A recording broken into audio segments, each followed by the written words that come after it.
بسم الله الرحمن الرحيم. الحمد لله رب العالمين الرحمن الرحيم مالك يوم الدين إياك نعبد وإياك نستعين اهدنا الصراط المستقيم صراط الذين أنعمت عليهم غير المغضوب عليهم ولا الضالين.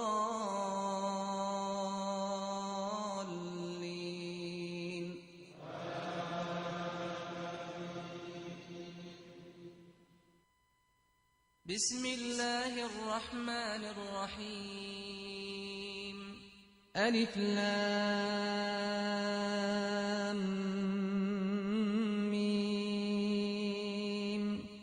ذلك الكتاب لا ريب فيه هدى للمتقين الذين يؤمنون بالغيب. الحمد لله والصلاة والسلام على أشرف المرسلين وعلى آله وأصحابه ومن تبعه بإحسان إلى يوم الدين. والسلام عليكم ورحمة الله وبركاته. Nous adressons toutes les louanges à Allah subhanahu wa ta'ala, le Créateur suprême, le pourvoyeur de nos besoins, le détenteur de notre avenir, le décideur de notre destin. Nous le louons infiniment et nous le remercions de nous avoir apporté ce Ramadan où aujourd'hui nous sommes au 19e jour. Nous lui demandons de nous accorder encore davantage d'énergie, de moyens pour le terminer dans les bonnes conditions. Nous sommes arrivés hier dans notre commentaire du Saint-Coran, dans notre tafsir, au verset 241.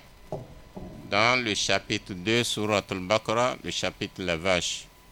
أعوذ بالله من الشيطان الرجيم بسم الله الرحمن الرحيم وللمطلقات متاع بالمعروف حقا على المتقين كذلك يبين الله لكم آياته لعلكم تعقلون ألم تر إلى الذين خرجوا من ديارهم وهم ألوف حذر الموت فقال لهم الله موتوا ثم أحياهم إن الله لذو فضل على الناس ولكن أكثر الناس لا يشكرون وقاتلوا في سبيل الله واعلموا أن الله سميع عليم من ذا الذي يقرض الله قرضا حسنا فيضاعفه له أضعافا كثيرة والله يقبض ويبسط وإليه ترجعون. نعم. Allah subhanahu wa ta'ala, dans l'éducation qu'il nous donne dans le Saint-Coran, il nous dit walil mutallaqat mata'un bil ma'ruf haqqan alal muttaqin. Allah nous dit que c'est un devoir pour les hommes pieux de consentir un don de bon usage aux femmes répudiées. Cela nous fait comprendre que quand tu divorces, tu répudies une femme, faut jamais manquer les bons comportements envers elle. Tu as le droit de maintenir le bon comportement, la bonne habitude une reconnaissance qu'elle a été ta femme, ton épouse, tu as le droit d'agir en bien et en bon envers elle, même après le divorce, même après des années et des années. Il faut toujours avoir le bon comportement. Il ne faut pas garder rancune contre elle. Et une fois qu'il y a déjà le divorce, tu l'as déjà répudié, il n'y a plus le lien de mariage entre vous. Cela ne doit pas entraîner des rancunes ou des règlements de compte indéterminés et inavoués qui n'ont pas de sens et qui ne peuvent pas être justifiés. Vous étiez unis par le lien de mariage, ce lien-là n'existe plus entre vous, alors la disparition de ce lien ne doit pas entraîner des rancunes ou bien des règlements de compte qui vont maintenant porter préjudice aux enfants ou bien aux parents. La bonne conduite que tu avais avec les parents quand cette femme était ta femme doit être la même, ça ne doit pas changer. Donc, c'est Allah qui nous recommande cela dans le Saint-Coran. C'est un devoir pour chacun de nous les hommes qui répudions les femmes. Non. كذلك يبين الله لكم آياته لعلكم تعقلون. نعم كذلك يبين الله لكم آياته لعلكم تعقلون. Alors c'est ainsi que Allah vous expose ces versets afin que vous les compreniez bien. Car si tu as divorcé une femme et tu lui gardes rancune, ça va porter préjudice aux enfants, non seulement aux enfants, les familles, les parents éloignés aussi. Et ça ne fait pas une bonne chose pour ton image. Ça va éterniser ton image. Ça va te rabaisser. Donc, il faut être au-dessus de tout. Quelle qu'en soit la situation qui a prévalu et qui a entraîné le divorce, tu oublies tout une fois que le divorce est déjà consommé. Ou bien si c'est les enfants, ça va faire mal aux enfants si vous tenez encore rancune après le divorce. Le divorce est consommé, alors le divorce fait disparaître toutes les situations qui ont entraîné le divorce. Donc, vous êtes des frères et sœurs désormais. C'est pourquoi Allah subhanahu wa ta'ala nous dit que c'est ainsi que Allah vous expose ces versets afin que vous les compreniez très bien. Allah est tellement gentil. Non. ألم تر إلى الذين خرجوا من ديارهم وهم ألوف حذر الموت فقال لهم الله موتوا ثم أحياهم إن الله لذو فضل على الناس ولكن أكثر الناس لا يشكرون. Non. Allah nous informe d'une situation de certaines communautés ici. Et cette situation s'est produite avant le prophète Mohammed sallallahu alayhi wa sallam, et Allah nous l'informe. Allah a dit Alam tara ila alladhina kharaju min diyarihim wa hum ulufun hadar al-maut. N'as-tu pas vu des gens qui ont fui leur demeure?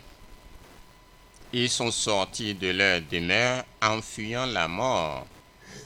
Ils sont des milliers. Hadar al-maut, en fuyant la mort. Faqala lahum Allahu mutu. Et Allah leur a dit, soyez des morts, mourrez. Alors, ils étaient morts, thumma ahyahum, et Allah les a encore ressuscités. Inna Allah la dhu fadlin ala nas. Allah subhanahu wa ta'ala est détenteur des grâces incomptables sur les hommes. Voilà mais la plupart des hommes ne remercient pas Allah. Ici, il s'agit de qui? Ceux-là qui ont fui la mort. Ils ont fui la mort à cause de quoi? Allah a bien précisé que ceux-là sont des milliers. Dans les recherches des savants, certains ont dit qu'ils sont au nombre de 4000. D'autres ont dit qu'ils sont au nombre de 8000. D'autres personnes, selon leurs recherches, selon leur effort, ils ont dit qu'ils sont au nombre de 10 000. Selon d'autres, c'est 30 000. Et selon d'autres, ils ont dit que c'est 40 000. Mais le nombre final, ils ont dit que c'est 70 000. Donc, les personnes là, le Coran a précisé, le verset a précisé, c'est des milliers. Mais la recherche des hommes, des savants, en se basant sur les hadiths et les dites des compagnons, ils ont dit que c'est entre 3 000 et 70 000. Donc, c'est des milliers. Ceux-là sont qui? Ce sont une partie des communautés juives. Ce sont des juifs. Hazar al-Maut, il fuit la mort. Comment il fuit la mort? C'est une épidémie. Une épidémie qui est descendue sur eux dans leur ville. Une épidémie. Il est descendu sur eux. فَخَرَجُوا فِرَارًا مِنَ الْمَوْتِ. Et ils sont sortis de la ville en fuyant la mort lorsqu'ils voient les gens qui ont été attaqués par l'épidémie et qui meurent en grand nombre. Alors tout le reste, ils ont fui la ville en fuyant la mort. Wahum qawmun min bani Israël, c'est une partie des enfants d'Israël. Qawmu Hizqil, Nabiyullah, c'est le peuple du prophète qu'on appelle Ézéchiel. Ézéchiel. Donc, le prophète qui s'appelle Ézéchiel, c'est son peuple. Faqala lahumullahu moutu, et Allah, quand ils ont fui, Allah les a fait mourir. Falamma farru hatta ba'idu an biladihim thamaniyata ayyam qila lahum moutu famatu. Lorsqu'ils ont commencé à fuir leur ville, ils sont partis très loin, ils ont marché pendant 8 jours. Et quand ils sont très très loin de la ville, et ils étaient sûrs que cette épidémie ne va plus les atteindre pour les tuer, c'est là où Allah subhanahu wa ta'ala leur a dit, soyez tous des morts, mourrez vous tous. Alors, et eux tous, ils étaient morts. ثم أحياهم بعد 8 أيام بدعاء نبيهم حزقيل. صار حزقيل يدعو الله ويتضرع له حتى بعثوا كلا. Alors, quand ils sont morts ainsi, leur prophète Ézéchiel a commencé à pleurer, à invoquer Allah, à se lamenter, à se rapprocher d'Allah par les doigts pour demander leur pardon auprès d'Allah subhanahu wa ta'ala. Alors Allah leur a encore redonné la vie. Fa'anshu daharon. Alors ils ont commencé à mener une autre vie là où ils sont ressuscités. Alayhim atharul maut la yajiduna thawban illa aada kal kafan. Alors Mais quand ils sont ressuscités, il y a toujours les traces de cette mort-là sur eux. Ils n'ont pas de vêtements, les mêmes vêtements-là sont demeurés en eux comme des linceuls. Les mêmes vêtements dans lesquels ils étaient quand ils fuyaient leur pays, c'était les mêmes vêtements qui sont restés avec eux. Et aussi, warraihatu qabiha allati tashummuha fil yahud ila al'an min tilkal mauta. Donc, il y a aussi l'odeur qu'on sent sur un cadavre qui vient de mourir. L'odeur là est restée en eux jusqu'aujourd'hui. C'est l'odeur là qu'on sent sur cette catégorie de peuple juif aujourd'hui. Donc, les traces de la mort de jour là sont restées. Voilà les deux traces qui sont restées. Il s'agit de ceux-là que Allah subhanahu wa ta'ala est en train d'informer le prophète Muhammad sallallahu alayhi wa sallam en disant Alam tara illa alladhina kharaju min diyarihim. N'as-tu pas vu? Ou bien je t'informe de quelque chose qui s'est passé avec un des prophètes avant toi. Il s'agit du prophète Ézéchiel. Allah leur a envoyé une pandémie et ils ont fui leur ville en fuyant la mort. Et après 8 jours de fuite, Allah les a tués sur place. Et heureusement pour eux, pour leur prophète, qui a beaucoup invoqué Allah subhanahu wa ta'ala, Allah a accepté cette invocation et ils sont ressuscités et ils ont commencé à vivre de nouveau. Mais les traces de cette mort-là sont restées sur eux jusqu'aujourd'hui et on trouve ces traces-là sur leurs descendants. Parmi les traces, il y a l'odeur, l'odeur puante des cadavres et ça sent sur eux jusqu'aujourd'hui. Non. Inna Allah ladhul fadl ala nasi walakinna aktharun nasi la yashkurun. Certainement, Allah subhanahu wa ta'ala, il détient, Allah dispense ses faveurs, il possède des faveurs et il les dispense aux hommes. Mais la plupart d'entre eux ne sont pas reconnaissants. Effectivement, la plupart d'entre les hommes ne sont pas reconnaissants. Si nous prenons quand même la peine pour lire le Coran et nous informer de la manière dont beaucoup de communautés ont vécu sur terre avec les châtiments d'Allah, avec la colère d'Allah, beaucoup de peuples ont souffert parce qu'ils ont été très désobéissants envers leurs prophètes.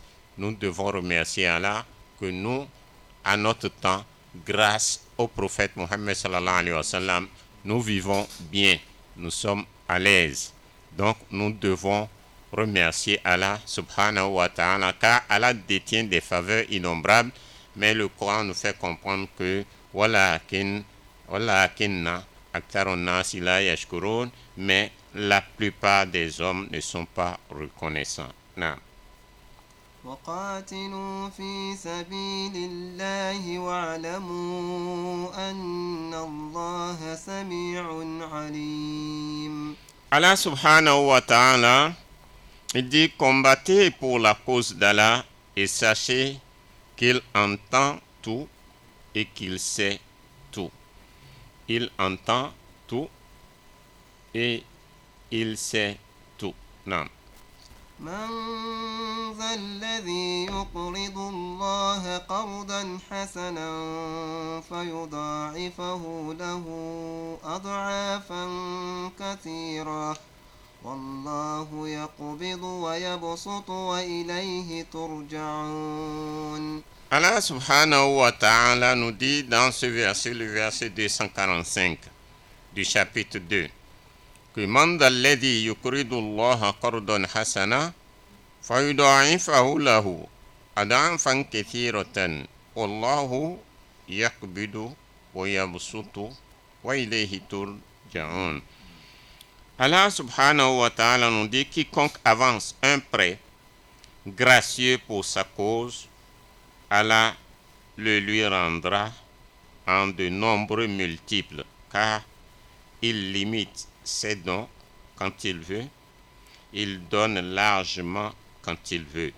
C'est à lui que vous serez ramenés. Ici, il s'agit des dépenses sur le chemin d'Allah subhanahu wa ta'ala. Il s'agit des dépenses sur le chemin d'Allah subhanahu wa ta'ala. Allah subhanahu wa ta'ala yudha'ifuhu lahu ad'afan kathira. Celui qui fait un bon prêt à Allah subhanahu wa ta'ala, Allah va lui multiplier ça à partir de 10 au multiple jusqu'à ce que ça atteigne même 700 multiples. Alors, Allah tabaraka wa ta'ala min kamali fadlihi wa tinaihi bil miskin samiya sadaqa liwajhi Allah tabaraka wa ta'ala qardon. Allah subhanahu wa ta'ala, par sa grâce et par sa miséricorde, il a appelé la sadaqa, l'aumône, il l'a appelé un prêt. Il a appelé un prêt. Mais pourquoi Allah l'a appelé un prêt? Innal insan iza talaba minka malan wa qala a'tini aw habli la tantazir minhu an yarudda ilayka shay'an. Sache que l'homme, quand il vient te voir et il demande auprès de toi l'argent, ou bien il te dit donne-moi tel montant, alors tu lui donnes et tu n'attends rien de sa part parce que tu lui as donné un cadeau.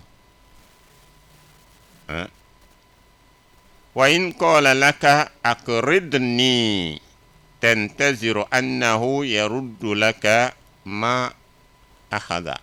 Mais s'il dit prête-moi tel montant et tu lui prêtes, tu attends de lui le remboursement. Falihaza yatahaqqaqu al-'abdu anna Allah yarji'u ilayhi jazaa' sadaqatihi liman sama'ahu qardon. C'est à cause de ça que Allah subhanahu wa ta'ala a interprété la sadaqa, l'aumône, la charité. Allah l'a interprété en disant que c'est un prêt. Quand tu fais un sadaqa à quelqu'un, c'est un prêt que tu as fait, mais pas à cette personne, parce que tu as fait le sadaqa aux pauvres. Mais Allah l'a considéré comme un prêt que tu as fait à lui, Allah, ton Seigneur. Donc, celui qui fait un sadaqa, il a prêté la chose à Allah. Donc, c'est Allah qui va te rembourser cette chose au multiple. C'est pourquoi Allah a dit, Man zallazi yukridullaha qardan hasanan. Celui qui fait un bon prêt à Allah, c'est la sadaqa que tu as donnée aux pauvres, aux nécessiteux, aux orphelins, aux veuves. Mais ce geste que tu as fait là, Allah a dit, c'est à lui, ton Seigneur, que tu as fait un prêt et il va te le multiplier. Naam. Kama rafatuhu bil miskin anzala nafsahu mahalla al miskin. C'est comme nous avons pitié des pauvres, des nécessiteux, en leur faisant des gestes. Ce nécessiteux qui est venu vers toi là, c'est Allah qui est descendu en toi. C'est Allah. Quand tu tends ta main là, tu es avec le bien, avec l'argent, ça tombe d'abord dans les mains d'Allah avant de tomber dans les mains de celui à qui tu as donné. ورد في الحديث الصحيح أن رسول الله صلى الله عليه وسلم يقول, il est arrivé, il est venu dans un hadith que le prophète Mohammed sallallahu alayhi wa sallam disait, Inna Allah yuqifu l'insan bayna yadayhi yawm al-qiyamah, que l'homme, Dieu va le placer devant lui le jour de la résurrection. L'homme sera à la barre d'Allah le jour de la résurrection.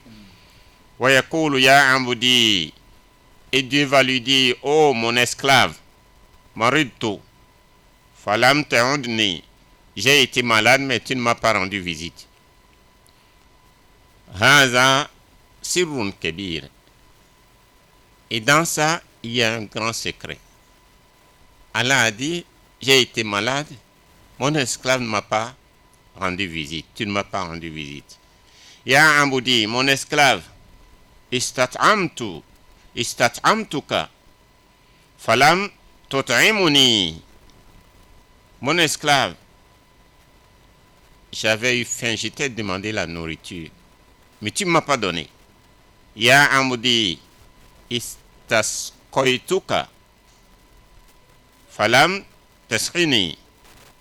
J'avais eu soif, mais tu ne m'as pas abreuvé. Qala. Et cet esclave dira, Kaifa a'unduka wa anta rabbul alamin. Comment puis-je te rendre visite quand tu es malade, alors que tu es le Seigneur du monde entier? Qala. Allah va lui répondre, Marada ambudi fulan walau undtahu lawajadta zalik indi. Allah va lui dire, telle personne était malade à tel moment, si tu l'avais visité, tu devais me trouver là, auprès de lui.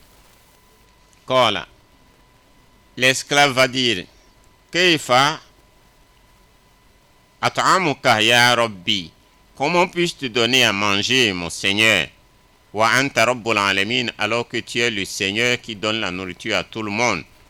Qala. Allah va lui répondre, istat'amaka ambudi fulan walau at'amtahu lawajadta zalika indi. Telle personne t'avait demandé la nourriture. Si tu lui avais donné la nourriture, tu devais trouver ça près de moi. Kaifa asqika ya Rabb. Et l'esclave va encore dire, comment puis-je t'abreuver, mon Seigneur? Qala. Et le Seigneur va lui répondre, Tasqaka. Istasqaka ambudi fulan walau saqaitahu lawajadta zalika indi. Mon esclave tel a demandé de l'eau auprès de toi. Si tu lui avais donné de l'eau, tu devais trouver ça auprès de moi, c'est-à-dire la récompense de ça auprès de moi. Unzur ila hadha al-miskin al-haqir al-waqif bibabi beitika yatlubu minka sadaqa wa gada sayuhasibuka.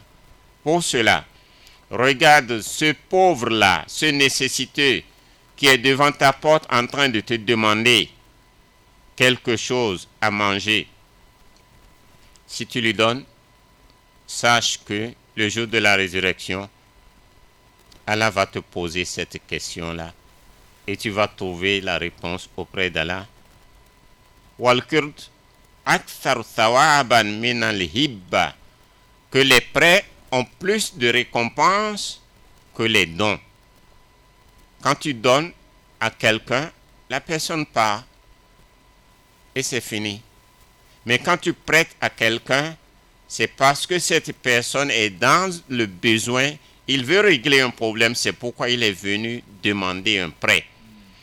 Pour cela, la récompense du prêt dépasse la récompense de sadaqa. Alors, le prophète Mohammed sallallahu alayhi wa sallam, Rasul sallallahu alayhi wa sallam, Laylata usriya bihi, wajada maktuban ala babil jannah, la nuit de l'ascension du prophète Mohammed sallallahu alayhi wa sallam, quand il était parti auprès d'Allah, la nuit de Isra, il a trouvé écrit devant la porte du paradis as-sadaqa bi ashri amthaliha wal qardu bi thamaniya ashara. Alors, il a vu que c'est inscrit devant la porte du paradis que quand tu fais sadaqa, l'aumône, alors tu auras 10 récompenses. Mais quand tu fais un prêt, tu auras 18 récompenses. Faqala li Jibril. Et le prophète Mohammed sallallahu alayhi wa sallam a parlé à l'ange Gabriel. Anjaban. Mais c'est étonnant. Le prophète s'adresse quand il a lu ça. Quand il a vu ça écrit devant la porte du paradis, le prophète s'est étonné. Et il a posé la question au prophète Mohammed sallallahu alayhi wa sallam. Mais c'est étonnant. As-sadaqa yu'tiha insan liwajhillah wala tarja ilayhi. Que les sadaqa, l'aumône, l'esclave donne ça à Allah et il n'a plus le remboursement. Wal qardu yarju ilayhi wa yakunu akthar thawaban. Alors que le prêt, tu vas récupérer ton prêt et tu as encore plus de récompenses que les sadaqa. Que c'est vraiment étonnant. Qala lahu. Alors l'ange Gabriel de lui répondre en disant Naam, si, c'est comme ça. Quand tu fais un don, on ne te rembourse pas puisque c'est un don, un sadaqa. Mais quand tu fais un prêt, tu as le remboursement de ce prêt et tu as encore plus de récompenses que l'aumône. Al-insan rubbama yatasaddaqu alayhi wa huwa laysa bihajatin. Il a dit l'homme à qui tu as fait l'aumône, peut-être il n'est pas dans le besoin, mais il va prendre quand même puisque tu lui as donné un sadaqa. Tu lui as donné un vêtement, peut-être il a assez de vêtements, il n'est pas dans le besoin, mais il va prendre. Tu lui as donné l'argent, peut-être il en a, mais il va prendre. Walakin al-qard la yatlubuhu shahsun. Mais le prêt, la yatlubuhu shahsun illa iza kana muhtajan. Le prêt, personne ne peut venir demander le prêt s'il n'est pas dans le besoin. Et s'il n'a pas une urgence, il ne peut pas venir te demander le prêt. Man istakrada la yastakridu illa li hajatin. Donc celui qui fait le prêt, c'est parce qu'il est dans un besoin urgent et important qu'il est venu solliciter un prêt auprès de toi. Falihaza kana jazaa'ul qard akthar indallahi min jazaa'i sadaqa. C'est à cause de ça que la récompense du prêt est beaucoup par rapport à la récompense de sadaqa. Wa hazil umma nazalat fihim man jaa bil hasana falahu ashru amthaliha. Et grâce au prophète Mohammed sallallahu alayhi wa sallam, Allah a fait descendre ce verset pour nous, par amour au prophète Mohammed sallallahu alayhi wa sallam, que celui qui fait un bien, nous allons lui rembourser 10. Quand tu fais un bien, tu auras 10 récompenses sur ce bien. Faqala Rasul sallallahu alayhi wa sallam, et le prophète Mohammed sallallahu alayhi wa sallam s'est adressé à Allah. Ya Rab, zid ummati. Oh, mon Seigneur, augmente encore pour ma communauté. Fanazalat, et un deuxième verset est descendu. Ayatul sadaqa, tati gada, insha'Allah. Et Allah subhanahu wa ta'ala a dit demain, je vais te donner encore un autre bien. Et le lendemain, le verset là est descendu. Mathalul ladhina yunfikuna amwalahum fi sabilillah kamathali habbatin ambatat sab'an sanabil. C'est quand le prophète a encore demandé plus de grâce auprès d'Allah que ce verset, le deuxième, est descendu, que l'exemple de ceux qui dépensent leur bien sur le chemin d'Allah est pareil à celui qui a planté une graine. Et quand une graine pousse, ça fait sortir 7 épis. Et sur chaque épi, vous pouvez avoir 100 grains. Et quand on multiplie 100 grains par 7, on a 700 grains. Tu as planté une graine et tu récoltes minimum 700 graines. Donc c'est ça le deuxième verset. Jaza bisabomia faqala rasul. Et quand le prophète a entendu ce deuxième verset, le prophète dit encore, Ya Rab, zid ummati. Oh mon Seigneur, augmente encore de grâce à ma communauté. Fananzalat hazil aya. Et le troisième verset est descendu. Man zallezi yukridullaha qardon hasanan fayudaifahu lahu ad'afan kathiratan. Donc le verset 245 est descendu maintenant une troisième fois parce que le prophète Mohammed sallallahu alayhi wa sallam est encore en train de demander d'augmentation de grâce auprès de son Seigneur. Donc le prophète, quand ce verset 245 est descendu, Manza Lezi. ذا الذي يقرض الله قرضا حسنا فيضاعفه له أضعافا كثيرا والله يقبض ويبسط وإليه ترجعون. Donc, troisième verset qui est descendu quand le prophète demande toujours ses grâces sur nous qui sommes sa communauté. Ce verset 245 est descendu où Allah subhanahu wa ta'ala dit quiconque avance un prêt gracieux pour sa cause, pour la cause d'Allah, Allah le lui rendra en de nombreux multiples car il limite ses dons quand il veut et il donne largement quand il veut. C'est à lui que vous serez ramenés. Et quand le prophète a entendu ce troisième verset, le prophète a encore dit Ya Rab zid ummati. Il a encore continué à demander augmente encore ta grâce sur ma communauté. Voilà encore un quatrième verset qui descend où Allah a dit Innama yuwaffa sabiruna ajrahum bighairi hisab. Innama yuwaffa sabiruna ajrahum bighairi hisab. Allah dit ici que certainement Allah il accomplit, il parachève la récompense de ses serviteurs qui sont patients et endurants sans compter. Allah remplit les patients et les endurants des récompenses incomptables. C'est pourquoi les savants disent que la récompense de chaque bien finit par finir.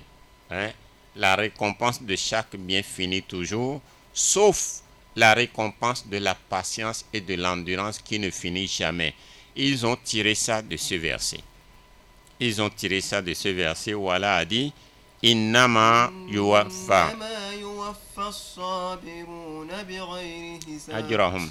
إنما يوفى الصابرين أجرهم بغير حساب. Donc c'est comme ça. Innama yuwaffa sabiruna ajrahum bighairi hisab.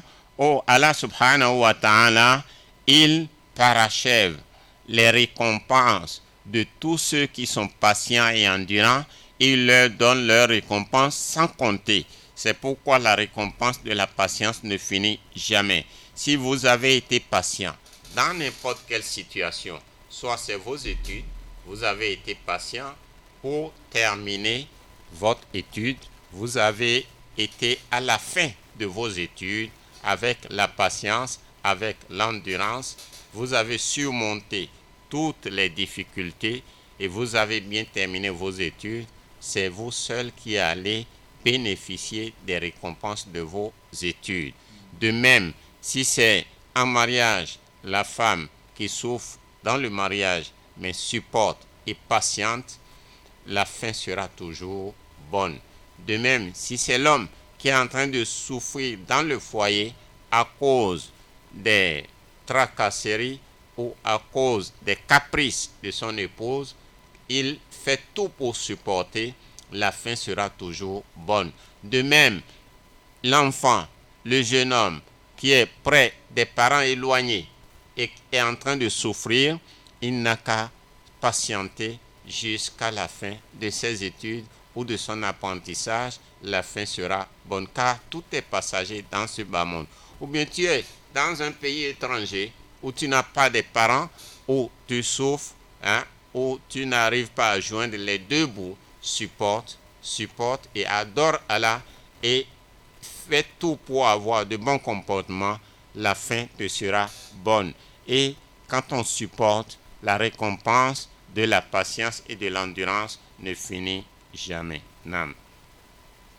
ألم تر إلى الملأ من بني إسرائيل من بعد موسى إذ قالوا لنبي لهم ابعث لنا ملكا نقاتل في سبيل الله قال هل عصيتم إن كتب عليكم القتال ألا تقاتلوا قالوا وما لنا ألا نقاتل في سبيل الله وقد أخرجنا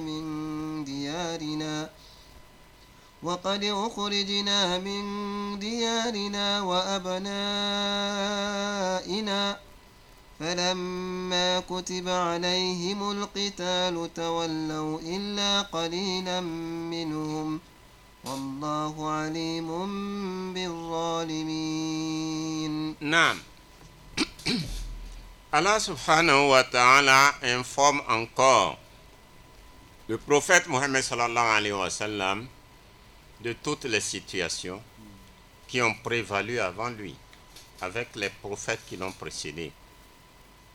Allah lui dit encore, Alam Tara, dans le verset 246 du chapitre 2, Alam Tara, ila al-mala'i min bani Israël, min ba'di Musa, iz qalu li nabiyyin lahum ib'ath lana malikan nuqatil fi sabilillah.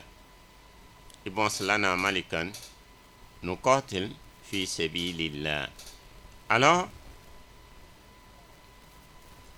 Allah subhanahu wa ta'ala dit, n'as-tu pas su l'histoire des dignitaires parmi les enfants d'Israël qui, après la mort de Moïse, dirent à l'un de leurs prophètes, envoie-nous un roi sous les ordres duquel nous combattrons pour la cause d'Allah. Nous combattrons sur la cause d'Allah. قال هل عصيتم إن كتب عليكم القتال ألا تقاتلوا. Alors, qu'est-ce qui s'est passé? Le prophète leur dit, est-il sûr que vous allez combattre quand cela vous sera prescrit? قالوا, ils ont dit, وما لنا ألا نقاتل في سبيل الله وقد أخرجنا من ديارنا وأبنائنا. Alors, qu'est-ce qu'ils ont répondu? Ils disent, pourquoi ne combattrions-nous pas alors que nous avons été délogés de nos foyers, éloignés de nos enfants, éloignés de nos enfants. فَلَمَّا كُتِبَ عَلَيْهِمُ الْقِتَالُ تَوَلَّوْا إِلَّا قَلِيلًا مِنْهُمْ. Mais lorsqu'il leur a été ordonné de combattre, ils ont tourné le dos, sauf une petite minorité parmi eux. Wallahu alimun bidh-dhalimin.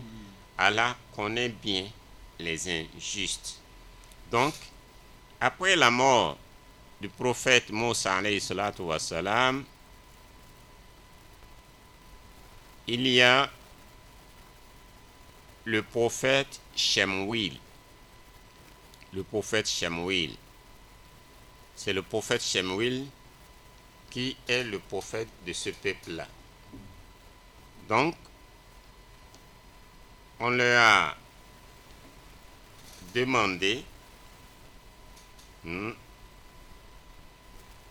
envoie-nous, le peuple leur a demandé de leur, ils ont demandé à Shemuel, envoie-nous un roi sous les ordres duquel nous combattrons pour la cause d'Allah. Et comme le prophète Shemuel les connaît très bien, le prophète Shemuel leur dit, est-ce que vous êtes sûr que vous allez combattre? Si on vous le recommande. Alors, ils disent, qu'avons-nous à ne pas combattre alors que nous sommes sortis de nos maisons, de nos enfants, pour le faire. Mais, comme ils sont ce qu'ils sont, bisababihim, qad fa'ala bihim zalika qawmu Jalut. Falamma kutiba alayhim al-qitalu tawallaw. Jabanu. Lorsqu'on leur a recommandé maintenant de combattre, ils ont eu peur. Ils ont tourné dos. Sauf une partie parmi eux. وهم الذين عبروا نهر مع طالوت كما سيأتي. Donc, c'est seulement une petite partie qui ont tourné dos. Et cette petite partie-là est celle qui a traversé la rivière avec Talut. Naam. Wallahu alimun bid-dhalimin, et Allah subhanahu wa ta'ala connaît bien les injustes. Naam. وقال لهم نبيهم إن الله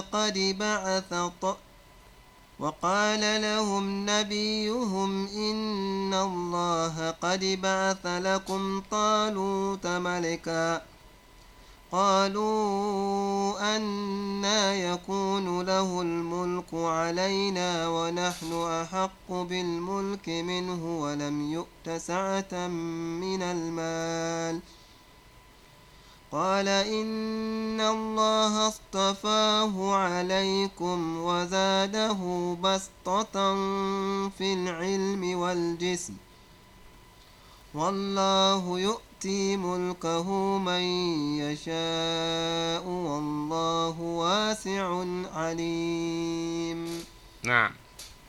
Alors, qu'est-ce qui s'est passé? Ce qui s'est passé est وَقَالَ لَهُمْ نَبِيُّهُمْ إِنَّ اللَّهَ قَدْ بَعَثَ لَكُمْ طَالُوتَ مَلِكًا. Puisque vous avez demandé qu'on désigne quelqu'un, un roi, sur vous, qu'on désigne un roi sur vous pour que vous puissiez combattre, la réponse est venue. La réponse est venue. وَقَالَ لَهُمْ نَبِيُّهُمْ إِنَّ اللَّهَ قَدْ بَعَثَ لَكُمْ طَالُوتَ مَلِكًا. Allah ja'ala Talut malikan alayhim. Allah a choisi Talut. Et quand Allah a choisi Talut, ils ont dit qalu anna yakunu lahul mulku alayna. Mais c'est pas normal. Pourquoi lui, il va être roi? هذا لا يستحق الملك علينا ليس من سبط المملكة. Que celui que vous avez désigné là, Talut, il n'est pas de la famille royale. Il ne mérite pas être roi. Wala min sibti nubuwa, et il n'est non plus des descendants des prophètes. Il n'est pas des descendants des prophètes, de la lignée des prophètes. Il n'est ni de la lignée des rois. Kana dabbagan awra'iyan. Talut, lui, il fait partie des bergers. C'est un berger. Il ne mérite pas être roi. Laysa min sibti Yahuza, il n'est pas un descendant de Yahuza. Wala min sibti Rubil, il n'est pas de la descendant des Rubil. Donc nous allons obtenir une pause, Inch'Allah, et après on va continuer. Nous allons obtenir une pause et Inch'Allah, nous allons continuer Inch'Allah sur ce même verset, le verset 247, Inch'Allah. جزاكم الله خيرا. أعوذ بالله من الشيطان الرجيم. بسم الله الرحمن الرحيم. الحمد لله رب العالمين الرحمن الرحيم مالك يوم الدين إياك نعبد وإياك نستعين اهدنا الصراط المستقيم صراط الذين أنعمت عليهم غير المغضوب عليهم ولا الضالين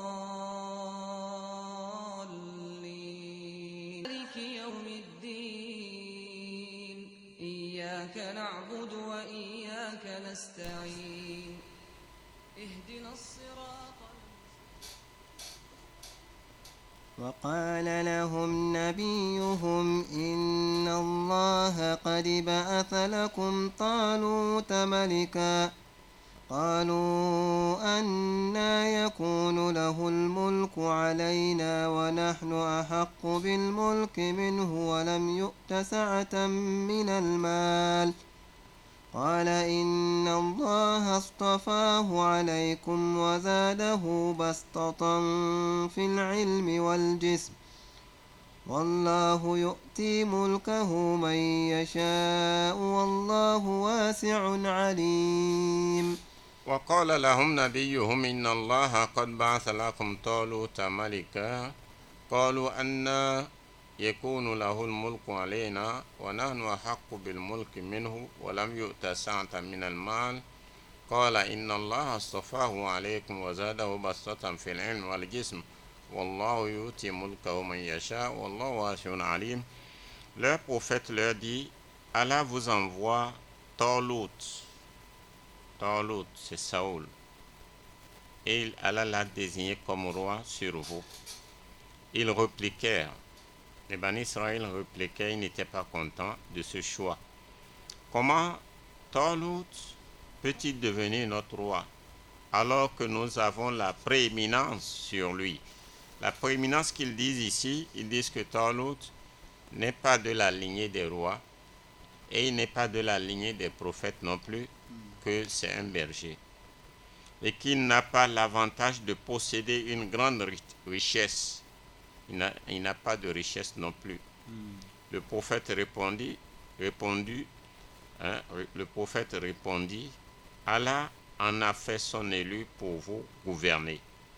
Allah l'a doté d'un savoir étendu et d'un physique épanoui. Donc, il a de grands gabarits et il a une connaissance que personne parmi les Bani Israël n'a pas. Allah donne le pouvoir à qui il veut. Il est immense et omniscient. Non. وقال لهم نبيهم إن آية ملكه أن يأتيكم التابوت فيه سكينة من ربكم وبقية مما ترك آل موسى وآل هارون تحمله الملائكة إن في ذلك لآية لكم إن كنتم مؤمنين. نعم. وقال لهم نبيهم إن آية ملكه أن يأتيكم التابوت فيه سكينة من ربكم وبقية مما ترك آل موسى وآل هارون تحمله الملائكة إن في ذلك لآيات لكم إن كنتم مؤمنين. Le verset 248 où Allah dit, le prophète leur dit, Shamuel, leur prophète, il leur dit, le signe qui confirme le couronnement de Talut est l'apparition pour votre quiétude de l'arche d'alliance portée par les anges et contenant des reliques des familles de Moïse et de Adam. C'est là en vérité un signe pour vous, pour peu que vous soyez prêts à croire. Donc, Allah a confié à Talut le signe. Il lui a confié quelque chose qui montre le signe du fait qu'Allah l'a nommé roi, Allah l'a couronné sur vous. Et le signe a été bien précisé par le prophète Shamuel. Non. فلما فصل طالوت بالجنود قال إن الله مبتليكم بنهر فمن شرب منه فليس مني ومن لم يطعمه فإنه مني إلا من اغترف غرفة بيده فشربوا منه إلا قليلا منهم فلما جاوزه هو والذين آمنوا معه قالوا لا طاقة لنا اليوم بجالوت وجنوده قال الذين يظنون أنهم ملاقو الله كم من فئة قليلة غلبت فئة كثيرة بإذن الله والله مع الصابرين. نعم.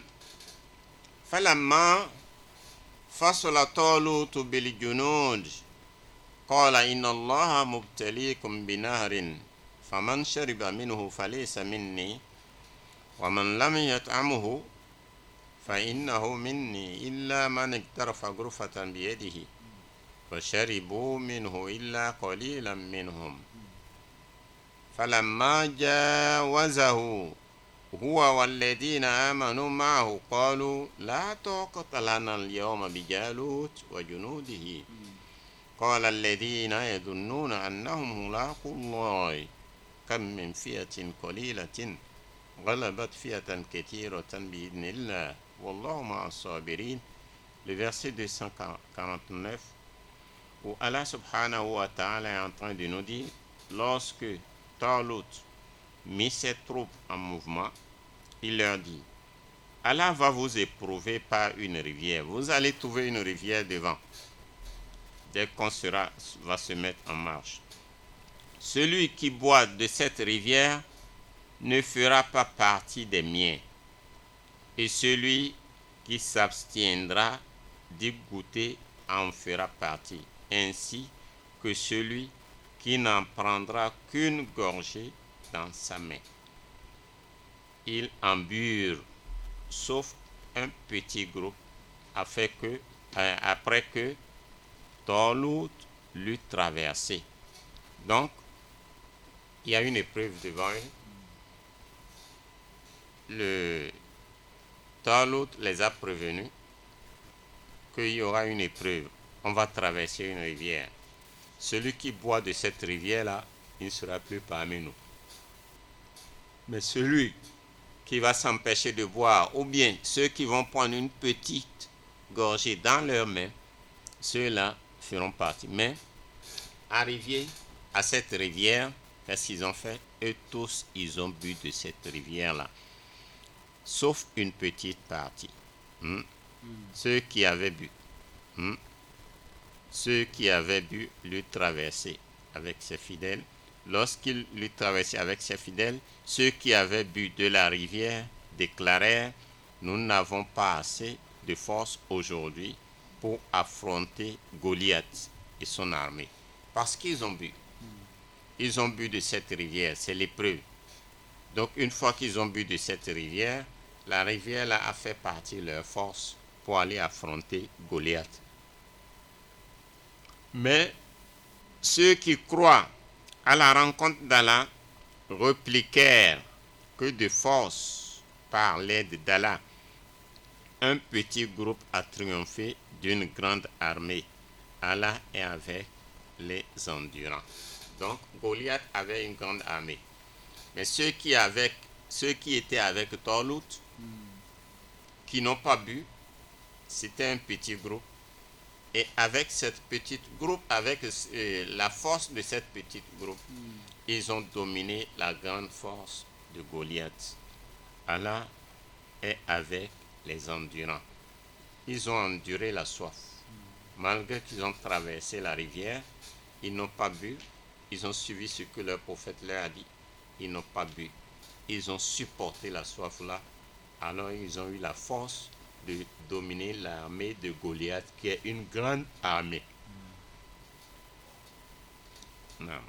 ولما برزوا لجالوت وجنوده قالوا ربنا أفرغ علينا صبرا وثبت أقدامنا وانصرنا على القوم الكافرين. نعم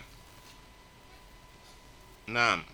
ولما برزوا لجالوت وجنوده قالوا ربنا أفرغ علينا صبرا وثبت أقدامنا وانصرنا على القوم الكافرين. Dans le verset 250, lorsqu'ils furent face à Goliath et son armée, ils implorèrent en disant: puisse notre Seigneur répandre la force de la patience dans nos cœurs, raffermir nos pas et nous donner la victoire sur les mécréants. Il s'agit de petits groupes là qui ont traversé la rivière, ils ont supporté la soif, ils n'ont pas bu malgré qu'ils ont soif. C'est eux à qui Allah a donné la force. Grâce à quoi? Grâce à l'endurance et la patience. Allah leur a donné la force. Alors que l'armée de Goliath est une grande armée, une forte armée, quand ils veulent maintenant affronter l'armée de Goliath, qu'est-ce qu'ils ont dit? Ils ont appelé leur Seigneur, Qalu Rabbana Afriq alayna sabran, déverse la patience sur nous, wa thabbit aqdamana, et raffermis nos pas, wansurna ala al-qawmi al-kafirin, et donne-nous la force et la victoire sur les mécréants. Malgré qu'ils sont petits, ils ont dominé. Non. فهزموهم بإذن الله وقتل داود جالوت وآتاه الله الملك والحكمة وعلمه مما يشاء ولولا دفع الله الناس بعضهم ببعض لفسدت الأرض ولكن الله ذو فضل على العالمين. نعم. Verset 251, on nous dit فَهَزَمُوهُمْ بِإِذْنِ اللَّهِ, ainsi ont-ils défait leurs ennemis. Ainsi le petit groupe qui a supporté la faim et qui a demandé l'aide auprès d'Allah, ils ont défait leurs ennemis avec l'aide d'Allah. David tua Goliath et obtint d'Allah la royauté, la sagesse et le savoir qu'il voulait lui apprendre. وَقَتَلَ دَاوُدَ جَالُوتَ وَآتَاهُ اللَّهُ الْمُلْكَ وَالْحِكْمَةَ. David a tué Goliath et David a obtenu de la part d'Allah la royauté. C'est là où le prophète Daoud est devenu roi. Non seulement roi, il a obtenu aussi al-hikmah, la sagesse. Il a aussi obtenu la connaissance, le savoir qu'il voulait lui apprendre. Mais on nous dit وَلَوْلَا دَفْعُ اللَّهِ النَّاسَ بَعْضَهُمْ بِبَعْضٍ لَفَسَدَتِ الْأَرْضُ وَلَكِنَّ اللَّهَ ذُو فَضْلٍ عَلَى الْعَالَمِينَ. Si Allah ne repoussait pas les humains les uns contre les autres, la terre serait tombée dans le chaos. Mais Allah est généreux pour les hommes. Cette partie-là est très importante. Nous devons bien l'expliquer. Où Allah nous dit وَلَوْلَا لَفَسَدَتِ الْأَرْضُ وَلَوْلَا دَفْعُ اللَّهِ النَّاسَ بَعْضَهُمْ بِبَعْضٍ. Si Allah ne repoussait pas les humains les uns contre les autres, la terre serait tombée dans le chaos. Cela nous fait comprendre que vous allez remarquer que dans chaque pays, il y a l'armée. Chaque pays a son armée. S'il n'y avait pas ça, un pays peut venir accaparer un autre pays par injustice. Parce que le pays qui a été occupé là n'a pas son armée qui va le défendre. C'est ce que ce verset nous fait comprendre. Car il y a des gens, eux, c'est de brimer les autres. S'il n'y avait pas la police, on serait dans les mains des malfrats, des bandits, qui vont répandre le dégât dans les maisons. En pleine journée, des gens viendront vous dévaster, sans crainte. Donc, la police, les forces de l'ordre jouent de grands rôles. C'est pour défendre les faibles contre les forts. Il y a aussi la justice, le tribunal. Tout ça là, c'est pour faire régner l'ordre, la justice, l'équité sur terre, que Allah a fait en sorte qu'il y ait des gens, des forces de l'ordre, des autorités. C'est pour faire régner la justice sur terre que Allah a fait créer toutes les autorités et leurs forces. C'est ce verset-là qui nous le fait comprendre que ولولا دفع الله الناس بعضهم ببعض لفسدت الأرض ولكن الله ذو فضل على العالمين. Alors, la terre et les villes et les pays seraient devenus la loi de la jungle, où le plus fort terrorise le plus faible, s'il n'y avait pas les forces de l'ordre, s'il n'y avait pas les autorités, s'il n'y avait pas les tribunaux, les maisons de justice. C'est ce verset-là qui nous le fait comprendre. C'est pourquoi il y a eu création sur terre des autorités, des forces de l'ordre, telles que la police, l'armée, tout ça là. Et ensuite, les autorités, la justice. C'est ce verset qui nous le fait comprendre. Que si Allah ne repoussait pas les humains les uns contre les autres, donc la police est là pour repousser les bandits. Sinon, si la police n'était pas là, les bandits vont user de force et prendre les biens des gens par injustice. Mais Allah est généreux pour les hommes. Allah est tellement généreux pour les hommes. C'est à cause de ça qu'il a créé les forces de l'ordre, pour que les gens soient tranquilles et en paix. Nam. تلك آيات الله نتلوها عليك بالحق وإنك لمن المرسلين. تلك آيات الله نتلوها عليك بالحق وإنك لمن المرسلين. Voilà les versets d'Allah, message de vérité que nous voulons te communiquer, car tu es bien du nombre des messagers. Car ces choses-là étaient passées avant lui, donc Allah a communiqué ça au prophète Mohammed sallallahu alayhi wa sallam, et en même temps, on nous les communique nous aussi. Non.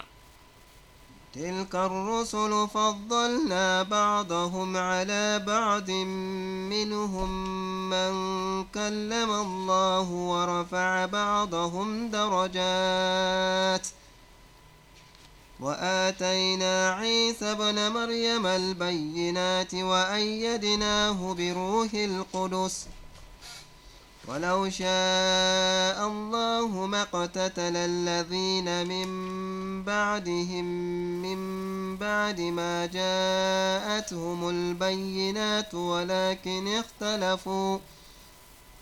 ولكن اختلفوا فمنهم من آمن ومنهم من كفر ولو شاء الله ما اقتتلوا ولكن الله يفعل ما يريد. Non. Ce verset, c'est le verset 253, où Allah subhanahu wa ta'ala nous parle des messagers et les valeurs, les diverses valeurs, car chaque messager a sa valeur, chaque prophète a sa valeur aussi.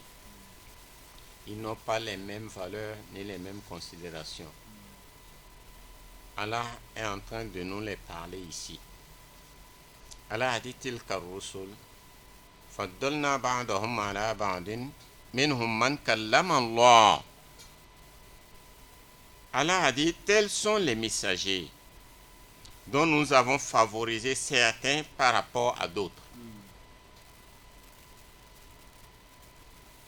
Minhum man kallama Allah. Allah a parlé à quelques-uns d'entre eux, tels que le prophète Moussa alayhi salatu wassalam. Allah lui a parlé. Il a entendu la voix d'Allah. Il a distingué la voix d'Allah. Wa rafa'a ba'dahum darajat. Et nous avons promu d'autres à des hauts degrés, tels que le prophète Ibrahim. Il a reçu de hauts degrés. Dieu l'a fait imam, guide de tout le monde. Wa atayna Isa ibn Maryam al-bayyinat wa ayyadnahu bi ruhil qudus. Nous avons donné à Jésus, fils de Marie, des preuves évidentes et l'avons soutenu par le Saint-Esprit. Il s'agit de l'ange Gabriel. وَلَوْ شَاءَ اللَّهُ مَا اقْتَتَلَ الَّذِينَ مِنْ بَعْدِهِمْ مِنْ بَعْدِ مَا جَاءَتْهُمُ الْبَيِّنَاتُ وَلَكِنْ اخْتَلَفُوا. Allah, si Allah l'avait voulu, ceux qui les ont suivis ne se seraient pas entretués après avoir reçu les messages de vérité. C'est-à-dire après les prophètes désignés et cités.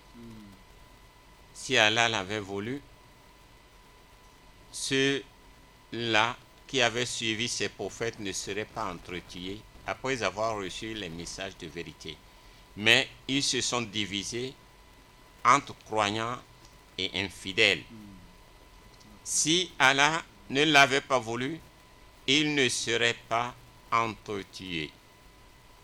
En vérité, Allah fait ce qu'il veut. Donc ce qui s'est passé là, qu'ils se sont entretués entre eux, c'est la volonté divine. Non. يا أيها الذين آمنوا أنفقوا مما رزقناكم من قبل أن يأتي يوم لا بيع فيه ولا خلة ولا شفاعة والكافرون هم الظالمون. Allah subhanahu wa ta'ala nous recommande de faire quelque chose, de dépenser de ce que nous avons. Il dit à ayyuhallazina amanu anfiqu mimma razaqnakum min qabl. Ô vous qui avez cru, dépensez en charité ce que nous vous avons fourni. Et le dépenser quand? Allah a dit min qabl. An ya'tiya yawmun la bay'un fihi wala khulla wala shafa'a. De les dépenser ce que nous vous avons fourni avant l'avènement d'un jour où il n'y aura ni transaction, ni amitié, ni intercession. Il s'agit de quel jour? La mort. Donc nous devons dépenser de ce que nous avons sur le chemin d'Allah avant que la mort ne nous surprenne. Car c'est la mort qui va nous empêcher de continuer à vivre. Et quand on ne vit plus, on peut encore faire le commerce? Non.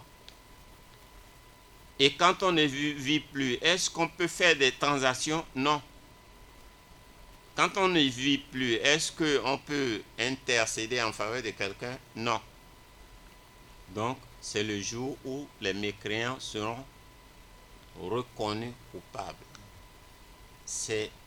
Donc, Allah a déterminé et délimité quand est-ce que nous devons dépenser sur son chemin. On doit dépenser sur son chemin, quand on résume ce verset, on doit dépenser sur son chemin de notre vivant. Et surtout au moment où nous sommes bien portants, au moment où ce bien-là est utile, C'est à ce moment-là qu'il faut dépenser. Ce n'est pas au moment où tu vois que maintenant tu es vieillard, tout ton bien là n'est plus utile. Donc, il faut le dépenser au moment où c'est utile, au moment où nous sommes bien portants, au moment où nous avons l'amour de ce bien. Et nous savons que nous pourrons faire beaucoup de choses avec ce bien. On préfère donner ça à Allah. Car la philosophie qui est dedans, quand tu donnes à une nécessité, tu as donné à Allah. Et quand tu donnes à Allah, Allah te garde ça dans l'au-delà. Et c'est par là que tu t'es fait acheter ton paradis. C'est pourquoi Dieu nous a précisé quand est-ce qu'on doit précisément donner sur le chemin de Dieu. C'est de notre vivant, ce n'est pas après notre mort. Car quand tu meurs, tout ton bien ne t'appartient plus. C'est ce que tu as donné de ton vivant qui t'appartient et c'est ça qui t'attend là-bas dans l'au-delà. C'est au vu de ça que tu auras ton paradis et tes bonheurs de l'au-delà. Naam. الله لا إله إلا هو الحي القيوم لا تأخذه سنة ولا نوم له ما في السماوات وما في الأرض من ذا الذي يشفع عنده إلا بإذنه يعلم ما بين أيديهم وما خلفهم ولا يحيطون بشيء من علمه إلا بما شاء وسع كرسيه السماوات والأرض ولا يؤوده حفظهما وهو العلي العظيم. Naam. Nous sommes arrivés au verset qu'on appelle le verset du trône, qui s'appelle Ayat al-Kursi. Ce verset est le plus lourd verset du Saint-Coran. Parmi tous les versets que contient le Saint-Coran, le verset du trône est le verset le plus lourd. Certains savants disent qu'il y a plus de 200 anges qui sont en train de protéger ce verset et qui prennent soin de ce verset.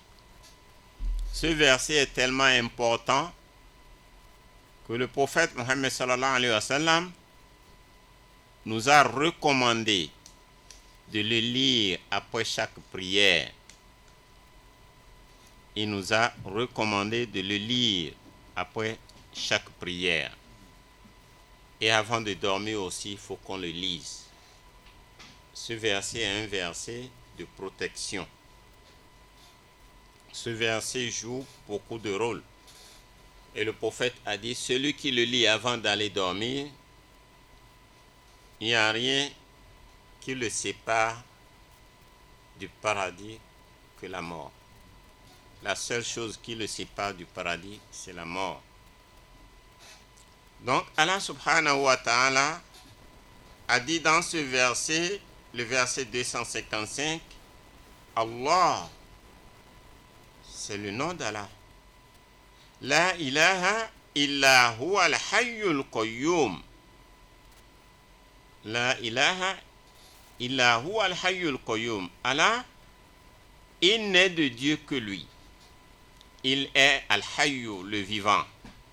Al-qayyum, l'immuable qui régit l'univers. Al-qayyum, l'immuable qui régit l'univers. La ta'khudhuhu sinatun wala nawm. Jamais, il n'est jamais pris de somnolence ni de sommeil. Allah ne dort jamais. La somnolence ne le prend pas, le sommeil non plus. Et pourtant, les deux choses sont des choses qui sont bonnes pour nous, mais Allah n'en a pas. C'est pourquoi certains savants disent que Allah nous aime jusqu'au point où il nous donne même ce que lui ne possède pas. Et quand on leur pose la question, qu'est-ce que Allah ne possède pas? Ils disent que Allah ne possède pas le sommeil, ni la somnolence. Effectivement, Allah ne dort pas.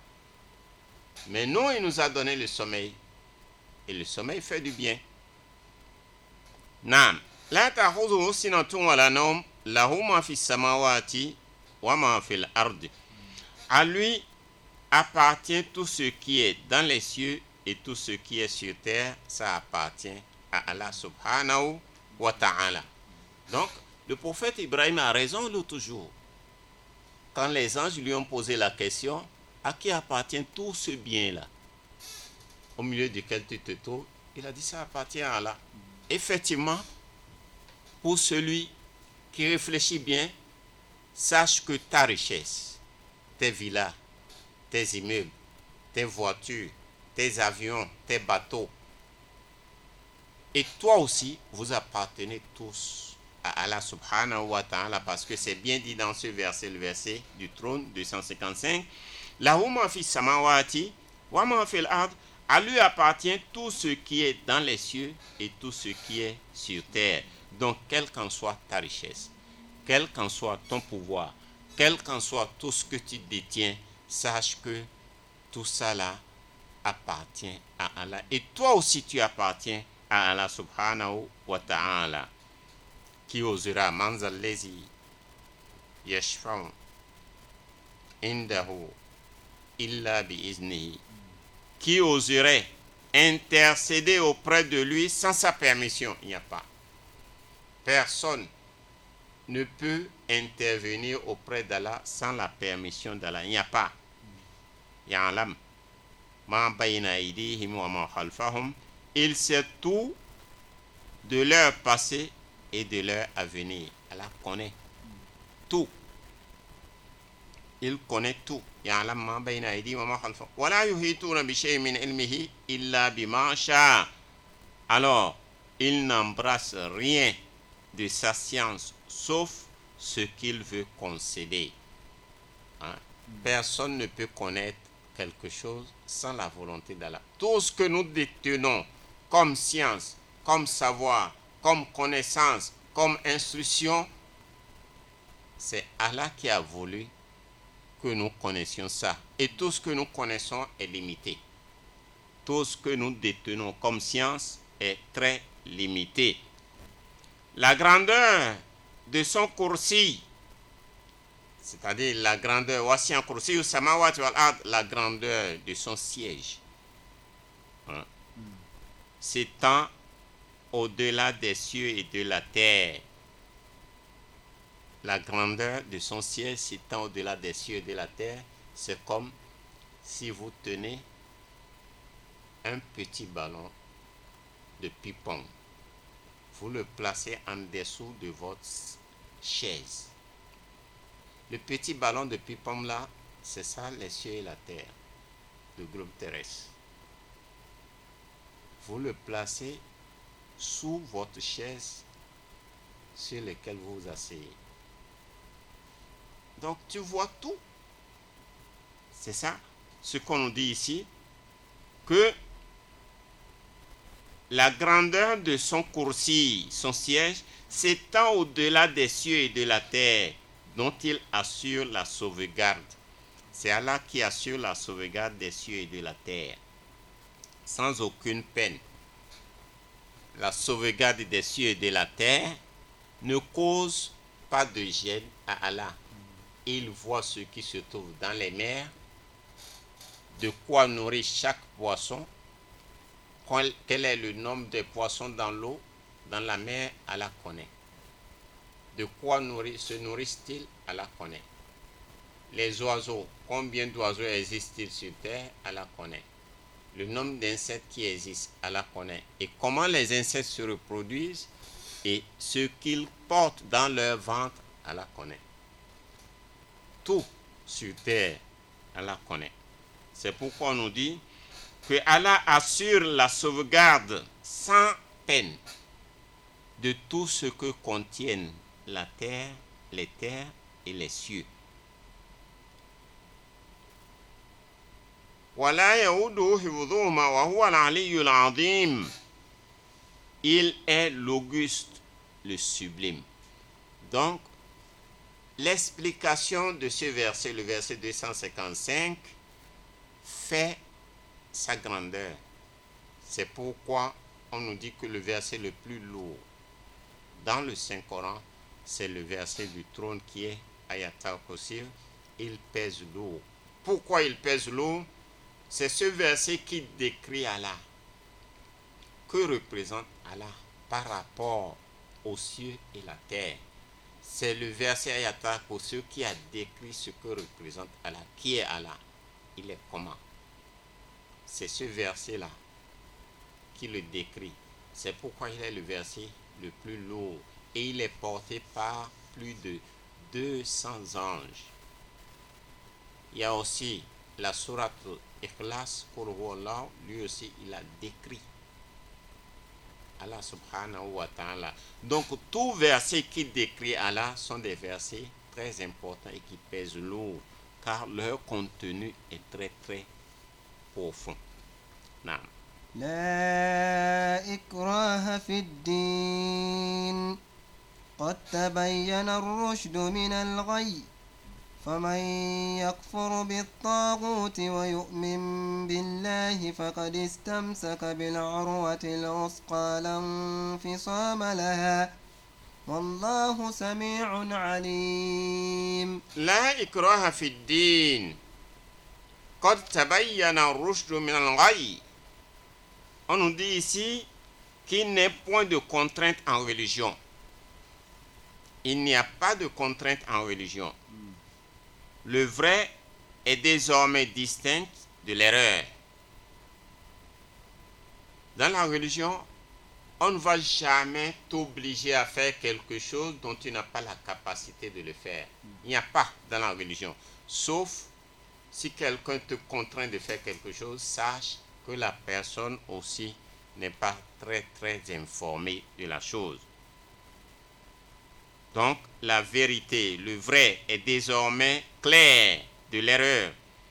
Celui qui renie les faux dieux et croit en Allah, celui-là a déjà tenu la tâche la plus solide, le lien qui ne saurait se rompre. Allah entend tout et sait tout. Donc, c'est ainsi que nous allons obtenir une pause. qu'Allah nous facilite. Jazakumullahu khayran. أنعمت عليهم غير المغضوب عليهم ولا الضالين.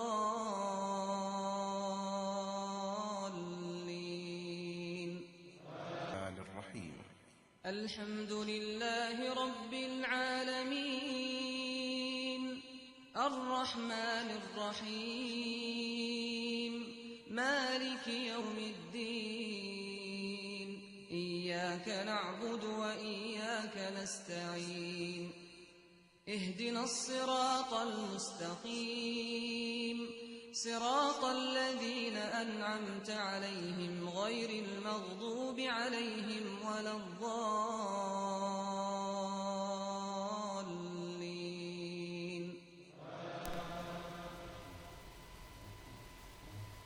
لا إكراه في الدين قد تبين الرشد من الغي فمن يكفر بالطاغوت ويؤمن بالله فقد استمسك بالعروة الوثقى لا انفصام لها والله سميع عليم. لا إكراه في الدين قد تبين الرشد من الغي. Il n'y a point de contrainte en religion. Obligé, obligatoire, ceci, cela.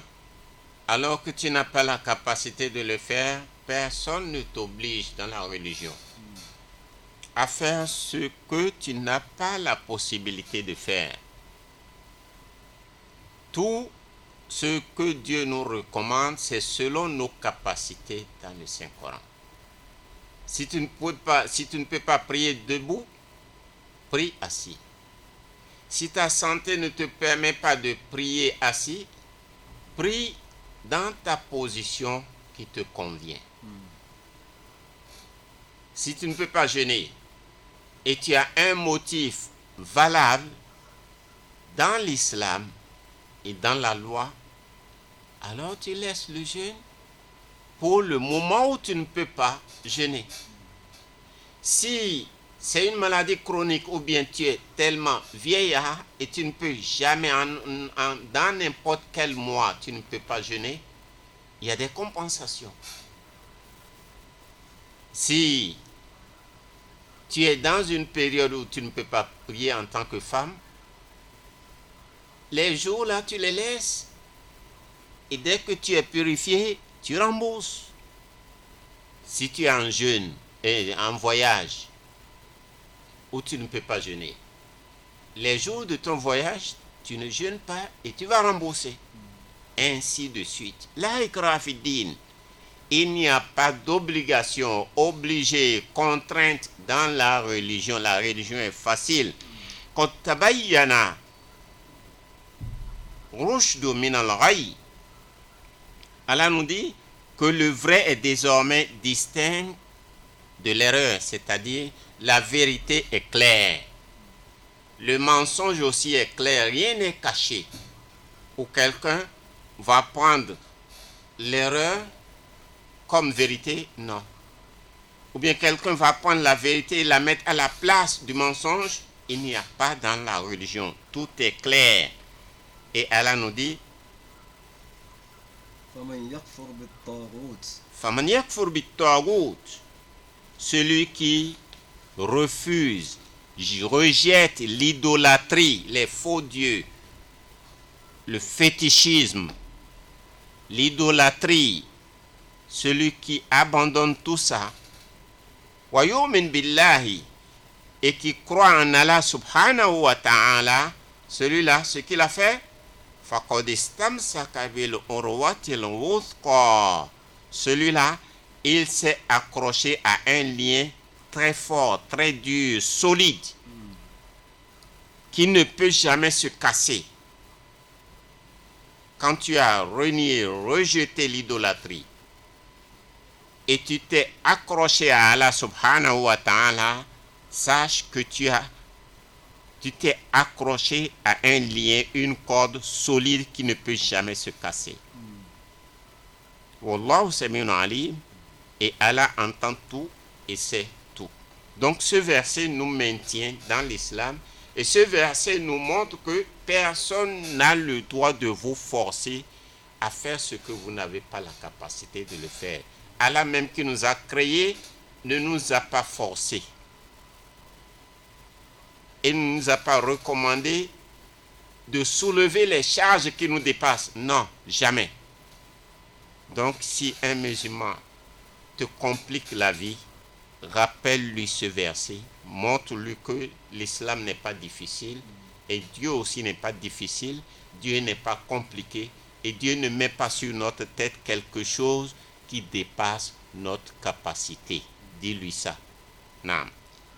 الله ولي الذين آمنوا يخرجهم من الظلمات إلى النور والذين كفروا أولياؤهم الطاغوت يخرجونهم من النور إلى الظلمات أولئك أصحاب النار هم فيها خالدون. الله ولي الذين آمنوا يخرجهم من الظلمات إلى النور.